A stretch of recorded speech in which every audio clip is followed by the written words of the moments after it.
Samantala, sa ikalimang sona ni Pangulong Ferdinand Marcos Jr., ipinagmalaki niya ang mga naging hakbang at programa ng pamahalaan para sa pagtugon sa kahirapan at kabuluhan sa bansa, partikular na ang uplift assistance. Ngunit batay sa bagong pag-aaral ng Octa Research para sa ikalawang bahagi ng 2026, tumaas pa ng 1 milyon ang bilang ng mga pamilyang Pilipino na ikinokonsidera ang kanilang mga sarili bilang mahirap.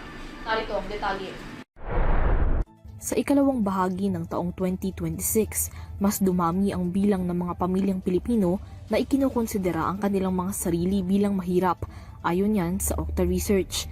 Batay sa pinakabagong tugon ng Masa Survey mula July 4 hanggang July 11, naitala sa 39% ang self-rated poverty sa second quarter ng taon.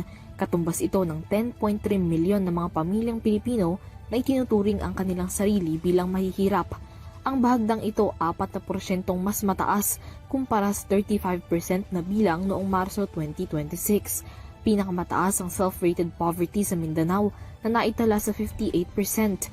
Sinundan ito ng Visayas na may 46%, Balanced Luzon na may 33% at National Capital Region na may 18%. Samantala, bumaba naman sa 18% ang mga nagsabing hindi sila mahirap habang 42% naman ang hindi sigurado.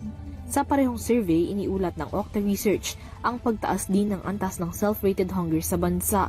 Mula 17% noong Marso, naitala ang self-rated hunger sa 21% sa quarter 2 ng 2026. Katumbas ito ng 5.6 milyon ng mga pamilyang Pilipinong nakaranas ng pagkagutom sa nasabing panahon. Sa bilang na ito, 68% ang nagsabing nakaranas sila na magutom ng isang beses habang 19% ang nagsabing madalas nila itong maranasan. Pinakamataas ang self-rated hunger sa Balanced Luzon na may 27%, sinundan ng NCR na may 19%, 17% sa Visayas at 14 na bahagdan sa Mindanao. Samantala, 28% o nasa 7.4 milyon na mga pamilya ang food poor o iyong mga nahirapang makahanap ng sapat na makakain.